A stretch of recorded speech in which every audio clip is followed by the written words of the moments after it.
Hopefully this sounds okay. All right, so normally we do Member of the Month through our blog or through a newsletter. This month we decided to do it through video, so you can get a full experience on what we're gonna be talking about. So this month's Member of the Month is Brian. How long have you been a member, Brian? It'll be 3 years next month. 3 years next month. And the reason we chose Brian this month because he had a huge accomplishment, and we wanted to share with everybody and kind of talk about it. So let's start with what was your first thought when you joined almost 3 years ago? About the gym in general? Just your experience at the gym.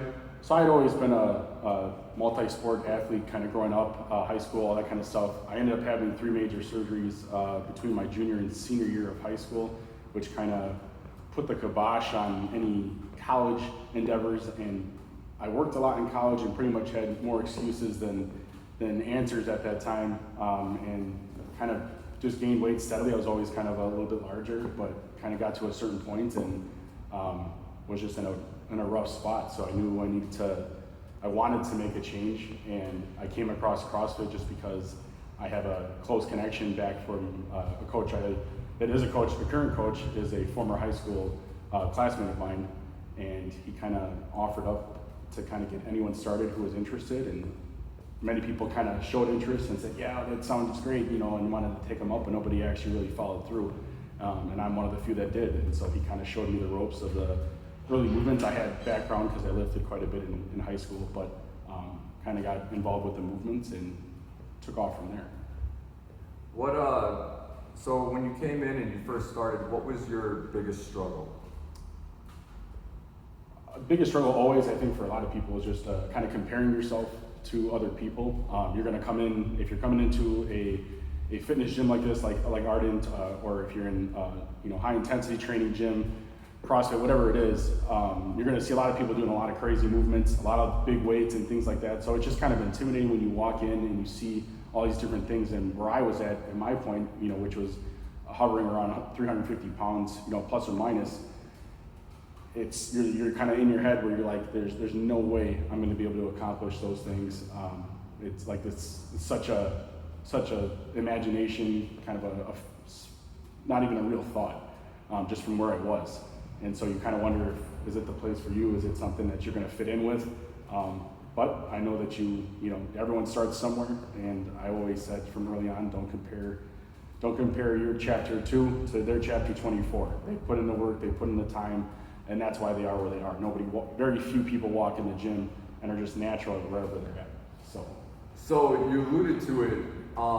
You said you were plus or minus 350 pounds. Yeah. Where are you at right now?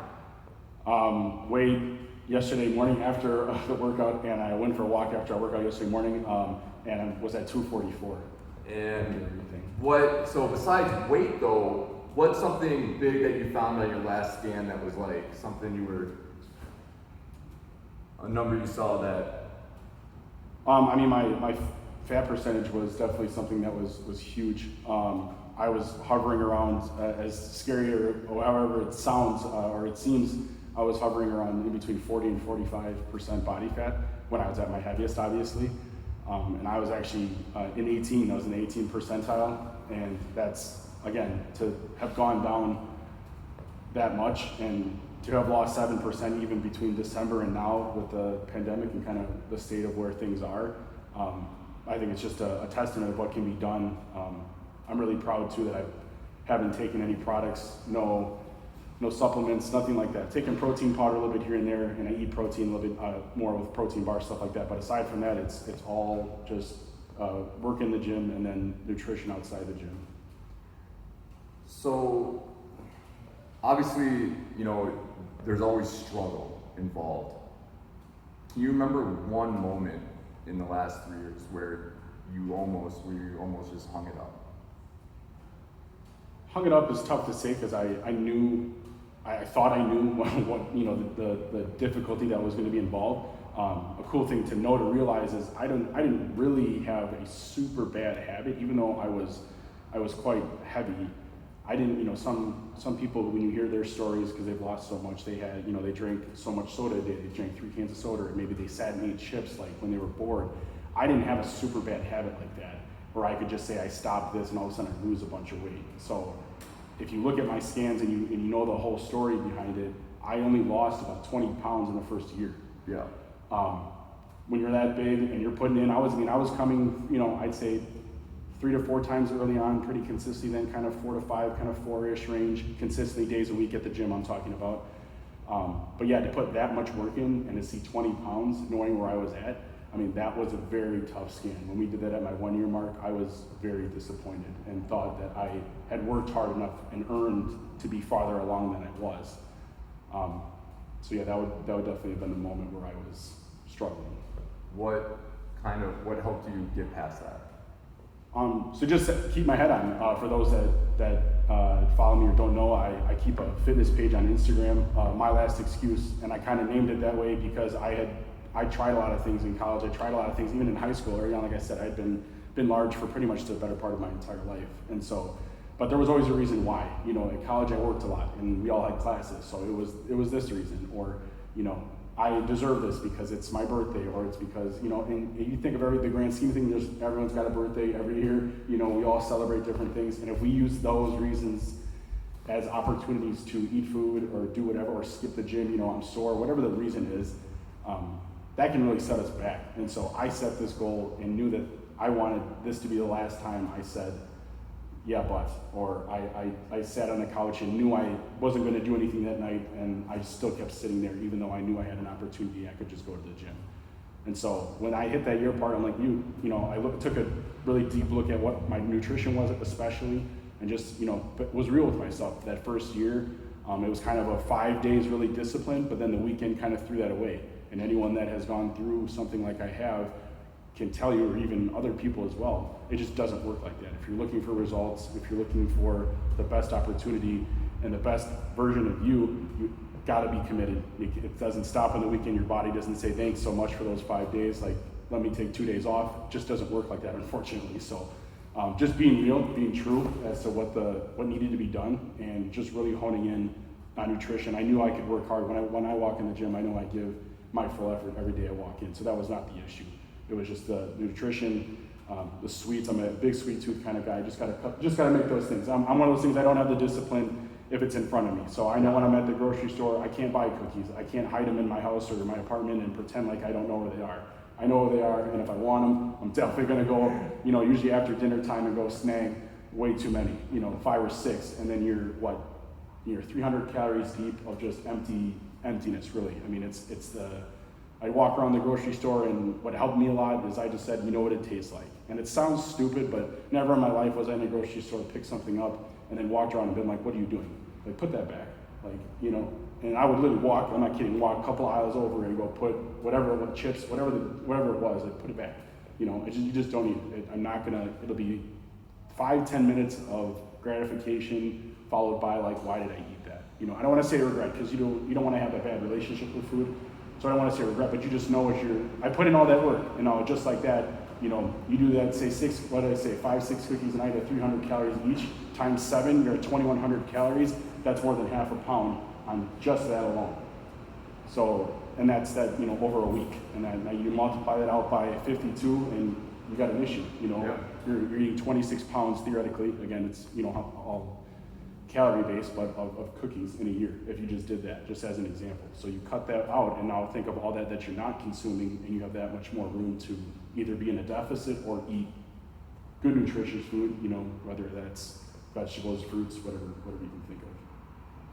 So if somebody was in the position that you were in 3 years ago, and you had something that you could tell them to help them, what would you say? 100%. Find your why. Maybe you've heard it, maybe you haven't. It's not cliche, it's not disingenuine. You have to have a reason why. Because on those days where you're struggling, yes, I had my page and things like that, but I was truly unhappy. I would look at myself in the mirror after spending how old was I? I gotta remember. 20 plus years of life. I was pretty young, relatively young, all things considered. Quite some time just looking in the mirror and being really unhappy. And that made me feel bad. Everyone wants to be happy in life, but I saw myself when I would get undressed in the morning when you wake up and you're just like, dude, what are you doing? Type of a thing. So my motivation, my why was I wanted to be happy. And that was very personal to me. And the days where I was really sore, I mean, trust me, even to this day, 3 years later, still sore, still have workouts that you push to the limit and the next day sucks. And that's just part of the grind. It's kind of part of the fun, you get to experience the kind of that good sore, as we call it.